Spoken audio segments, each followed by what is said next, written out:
Bonjour et bienvenue à cette vidéo sur l'Épître de Paul aux Romains.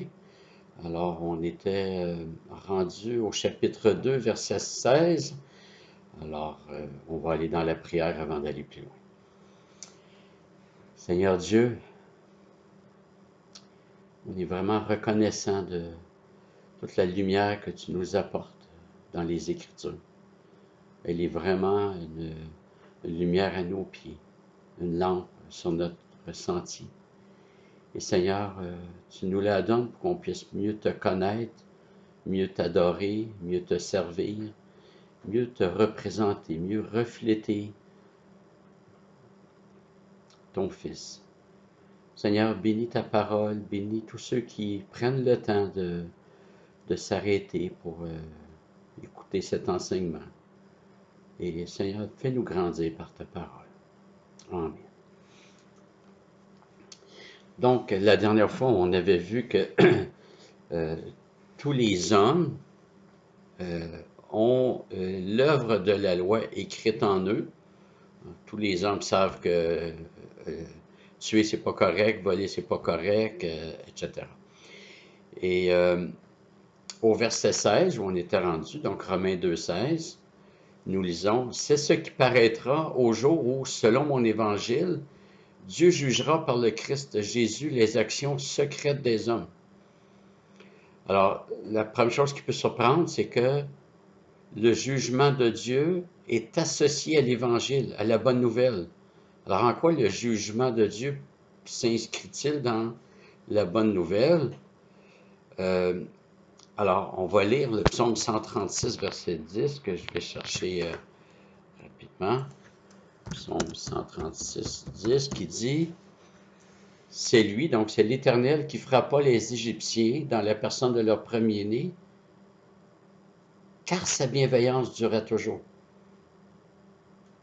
Mais vous voyez ici que le jugement de Dieu sur les Égyptiens, les ennemis, les réprouvés, ce jugement-là c'est fait parce que la bienveillance de Dieu dura toujours. La bienveillance de Dieu, c'est pour son peuple. Le jugement n'est pas une bonne nouvelle pour les inconvertis. Mais c'est une bonne nouvelle pour nous, même si de ce côté-ci de l'éternité, si je peux m'exprimer ainsi, on a de la difficulté à figurer cela. Mais on doit savoir que des personnes qui veulent vivre dans leur péché, en se rappelant que le péché, c'est déshonorer Dieu, c'est prendre sa création, la déshonorer. Excusez-moi. Ces personnes-là vivent dans une arrogance. Eh bien, ça ne serait pas une bonne nouvelle que ces personnes-là ne passent pas en jugement. Si on vit dans un village où il y a quelques criminels, eh bien, on doit voir que c'est une bonne nouvelle que ces criminels-là soient arrêtés et condamnés. C'est pas une bonne nouvelle que les criminels continuent d'agir impunément. Alors, c'est la même chose. Dieu bénit son peuple et dans les bénédictions de l'Alliance, il y a le fait qu'on est délivré de nos ennemis. Et la façon pour les délivrer définitivement, c'est qu'ils ne fassent pas partie du royaume. Alors, ils sont plutôt punis en enfer pour l'éternité. Alors, on vient à Romains 2,16.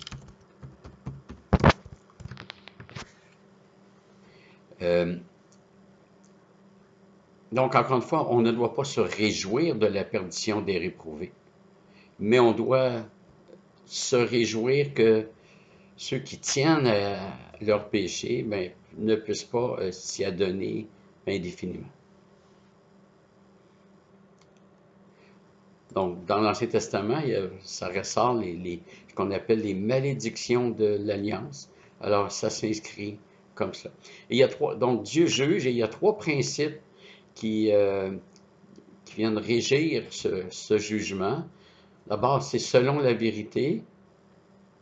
On avait vu ça au verset 2. Selon les œuvres de chacun, verset 6. et avec impartialité. C'est-à-dire, Dieu ne fait pas de, de discrimination. Je ne suis pas sûr d'avoir le bon terme, mais le sens, c'est que Dieu ne sauve pas parce qu'on répondrait à certains critères. Il répond, il y a ses élus selon le bon plaisir de sa volonté. Et on arrive à la troisième section, versets 17 à 24, et on va voir que le Juif, en dépit de ses privilèges et de ses prétentions, transgresse gravement la loi. Depuis, je dirais, autour du verset, donc depuis le verset 18 du chapitre 1, Paul cible les non-juifs, les païens, par le type de pratique. Par exemple, il va dénoncer l'homosexualité qu'on retrouvait pratiquement pas en Israël. On voyait ça dans les nations païennes. Et donc, Paul va mentionner ces péchés-là, l'idolâtrie. Et en tout cas, Paul donne l'impression de préparer le terrain pour un petit peu calmer la prétention juive. Parce qu'un juif qui aurait lu de Romains 1, 18 jusqu'à chapitre 2, verset 16, aurait pu penser que ça ne le concerne pas vraiment. Nous, on ne commet pas l'homosexualité, on n'a pas d'idole dans notre pays. Et là, au verset 17 du chapitre 2, c'est comme si Paul les attend. Il dit, toi qui te donnes le nom de juif,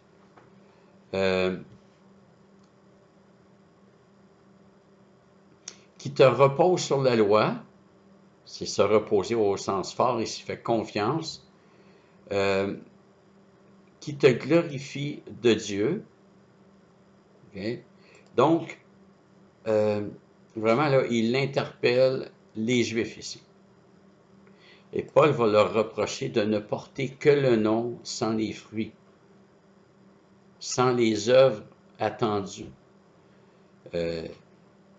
Si j'ai un arbre que je désigne comme un pommier, puis qui pousse des poires, mais j'ai beau dire que c'est un pommier, c'est les fruits qui vont me dire que c'est un poirier. Alors, il y a des Juifs qui se donnaient le nom de Juifs, mais qui ne l'étaient qu'extérieurement. Il n'y avait pas les œuvres attendues du peuple juif. Et Paul va les situer, spirituellement, il va les situer au rang des païens. Le mot juif en soi vient du nom Judas, qui signifie en hébreu que Dieu soit loué. Alors, beaucoup de Juifs ne louaient pas Dieu, c'est-à-dire qu'ils ne reconnaissaient pas qui était Dieu. Et donc, Paul agit un petit peu comme Jésus dans certaines paraboles.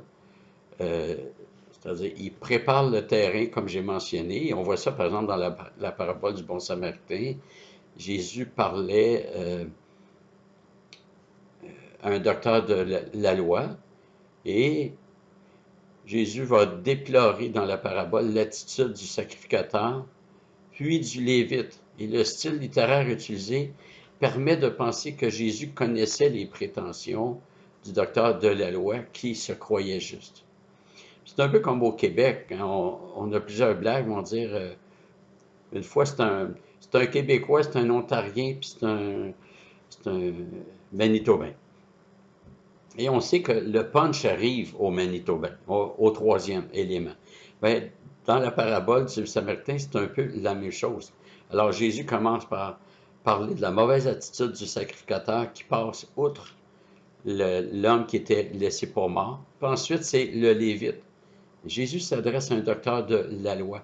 Et fort probablement que le docteur de la loi voyait comme finale de la parabole, ben, c'est un docteur de la loi qui va secourir cet homme-là. C'est lui qui va être vertueux. Et là, Jésus arrive avec un Samaritain.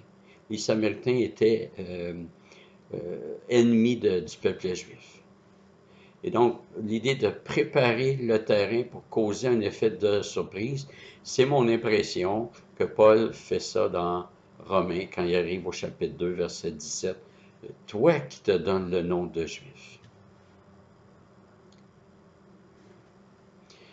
Parce que les Juifs se pensaient en règle avec Dieu pour la plupart. Ils se croyaient plus vertueux et ils avaient tendance à regarder les non-Juifs comme des moins que rien, des souillés, des gens que Dieu Dieu devrait même pas s'y intéresser. On le voit avec Jonas, c'est exactement ça. Jonas ne voulait pas évangéliser à Ninive, pas parce qu'il avait peur pour sa personne, parce qu'il savait que Dieu fait grâce, puis lui, il ne voulait pas. Il ne voulait pas que des non-juifs soient graciés. Et donc, Paul va semoncer les Juifs, eux qui ont reçu une révélation plus élaborée. Il vient de dire que ceux qui ont été sans loi vont périr sans la loi. Ceux qui ont été sous la loi vont périr sous la loi. Il y a une responsabilité plus grande du fait d'avoir reçu la loi, et on peut mettre ça au sens plus large. La loi dans la Bible réfère quand même assez souvent à l'ensemble de la révélation. On voit ça dans Galates 4, le verset m'échappe, quand il parle d'Abraham a 2 fils. Paul cite ça comme étant la loi, alors que ça vient de Genèse, ça ne vient pas de Lévitique. 2 fils, donc un de Agar, la servante de Sarah, puis l'autre de Sarah, sa femme. Et dans 1 Corinthiens 14, 21, Paul va citer, il dit, que dit la loi? Puis là, il va citer Ésaïe 14, je m'excuse, c'est Ésaïe 11, verset 28, que Paul cite dans 1 Corinthiens 14, 21. Donc, les Juifs avaient reçu la loi. Ils lisaient dans leur loi que Dieu les avait délivrés d'Égypte, que Dieu avait secouru, il avait protégé ce peuple. Et les Juifs se reposaient sur cela, leur identité ethnique. Toi qui te reposes sur la loi, c'est pas se reposer en Dieu dans leur cas.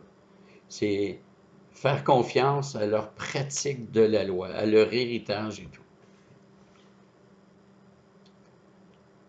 Verset 18, la phrase continue. Toi qui connais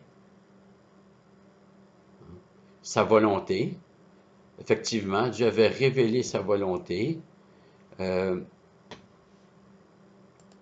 qui, instruit par la loi, sait discerner ce qui est important.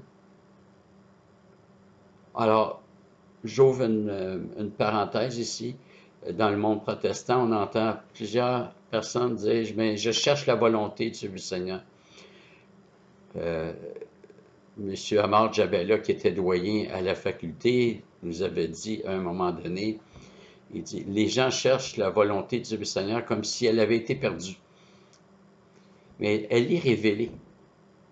Et l'obéissance que Dieu nous demande ne consiste pas à déchiffrer ce qu'il a décidé pour nous demain, mais à marcher en obéissance à la volonté révélée, c'est-à-dire à sa loi. Et Paul pouvait dire aux Juifs, toi qui connais sa volonté. Les Juifs connaissaient la volonté du Seigneur. Et il va faire le parallèle, instruit par la loi, c'est discerner ce qui est important.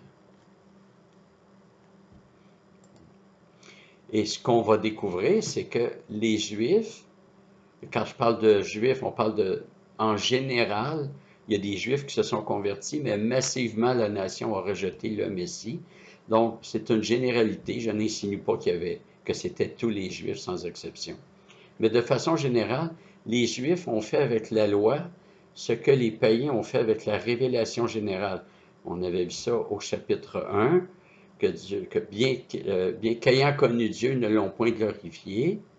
Alors, Dieu s'est fait connaître à tous les hommes par la révélation générale et les hommes ont rejeté. Les Juifs, Dieu s'est fait connaître à eux de façon particulière. Non seulement ils ont la révélation générale, mais ils ont la révélation spécifique, c'est-à-dire la loi, l'Écriture. Et comme nation, ils ont rejeté le Messie.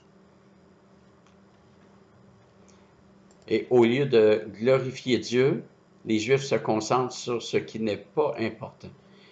Paul dit bien, qui est instruit par la loi sait discerner ce qui est important, mais ils le savent, mais ils n'y obéiront pas.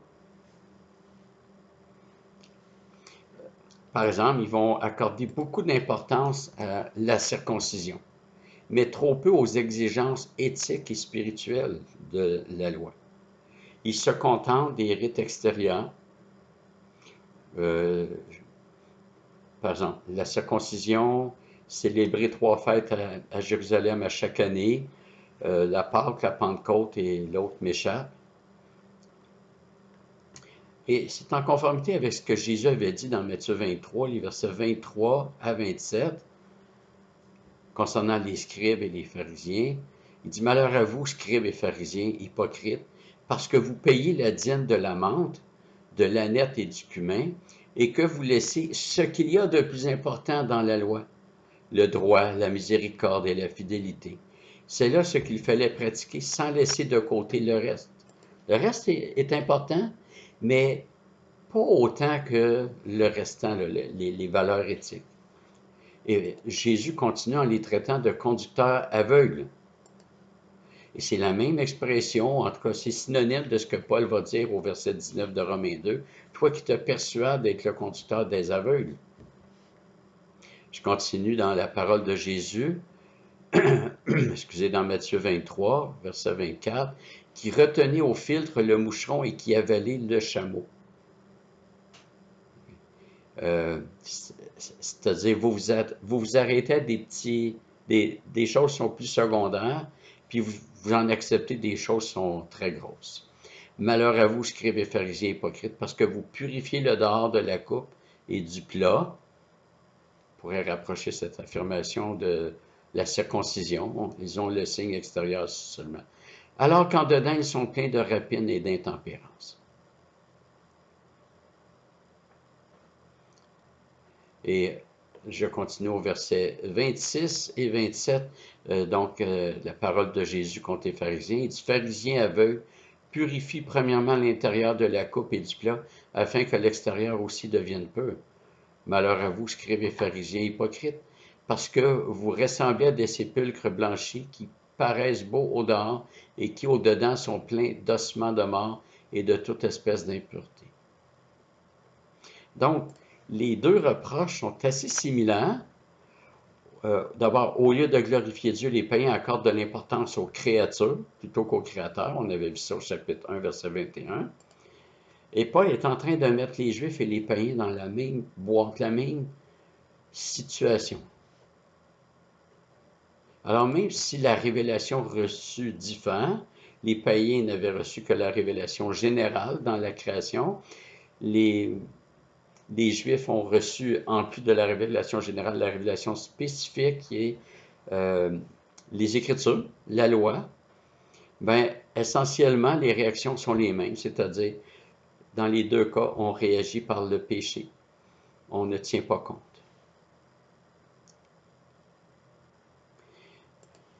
Dans la parabole du pauvre Lazare et du riche, dans Luc 16, c'est pas écrit que c'est une parabole, mais toute la structure, les éléments paraboliques sont présents. Le riche qui est décédé veut retourner vers sa famille pour les avertir du danger de ne pas se tourner vers Dieu. Et je vous lis Luc 16, 25 et 26. Abraham répondit, « Mon enfant, souviens-toi que tu as reçu tes biens pendant ta vie et que de même Lazare a eu les maux, M-A-U-X. Maintenant, il est ici consolé et toi, tu souffres.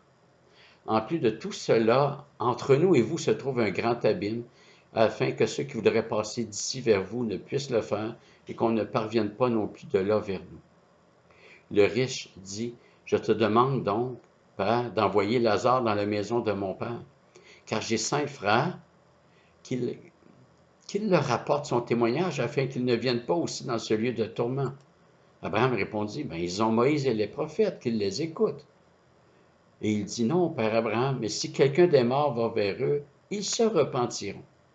Écoutez bien la réponse, verset 31, Luc 16, 31. Abraham lui dit, s'ils n'écoutent pas Moïse et les prophètes, ils ne se laisseront pas persuader, même si quelqu'un ressuscitait d'entre les morts. Pourquoi c'est important dans notre sujet?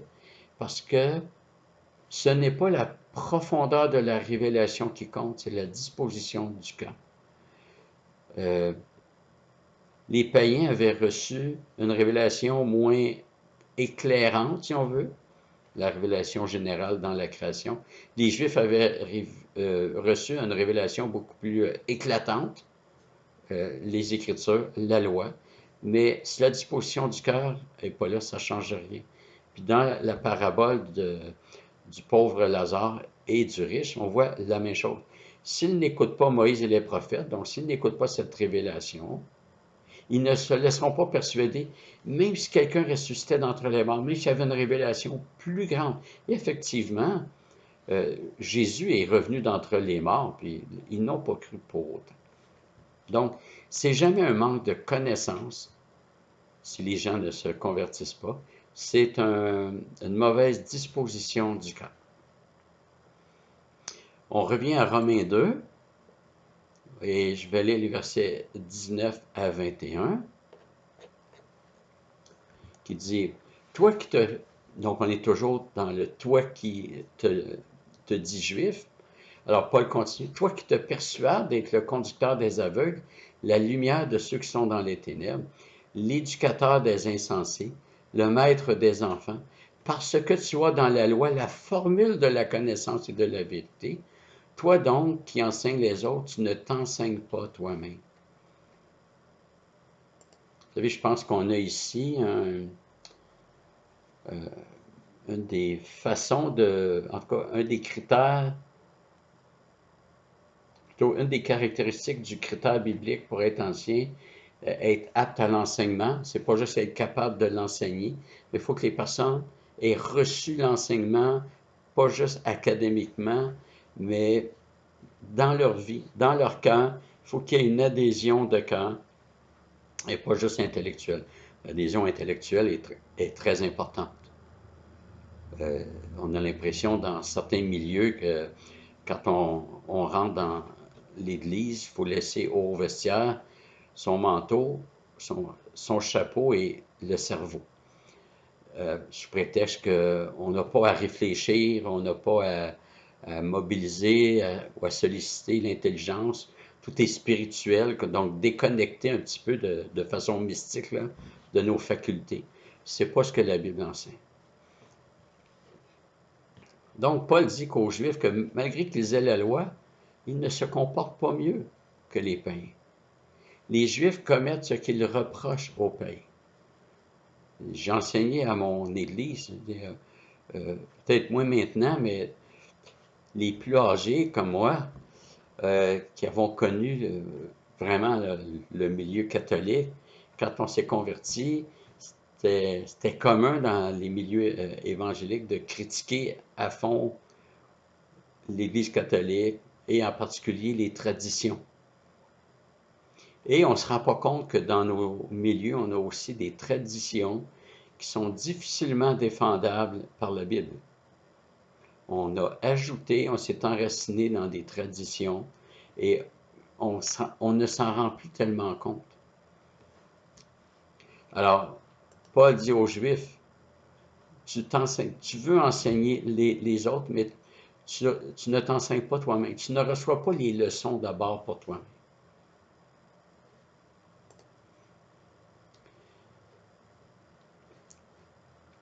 Alors, verset 22, toi qui prêches de ne pas dérober, tu dérobes. On pourrait traduire par voler. Toi qui dis de ne pas commettre adultère, tu commets adultère. Toi qui as horreur des idoles, tu pilles les temples. Alors, ce qui est intéressant ici, c'est que Paul cite ou fait allusion assez clairement à 3 des 10 commandements. Toi qui prêches de ne pas dérober, c'est le commandement, tu ne voleras pas. Toi qui dis de ne pas commettre l'adultère, c'est évident. Toi qui as horreur des idoles, bien Dieu le troisième commandement interdit la confection d'idoles. Du troisième, je mélange peut-être avec le deuxième, là, mais c'est pas important pour présentement. Alors, Paul cite 3 commandements. Maintenant, il y a des Juifs qui se sont peut-être dit, ben, voyons donc, l'adultère, moi, je connais pas ça. Mais, mais ils commettaient l'adultère spirituel avec Dieu. L'adultère spirituel, c'est le fait de dire, je suis marié à Dieu, mais je vais vagabonder plutôt, je vais faire du papillonnage ailleurs de temps en temps, vers d'autres choses qui prennent la place de Dieu. C'est la même chose avec les idoles. Nous avons tous des idoles dans nos vies. Jean Calvin disait que le cœur humain, c'est une fabrique d'idoles. Et de facto, nous dérobons à Dieu sa seule gloire. Tous les humains font ça.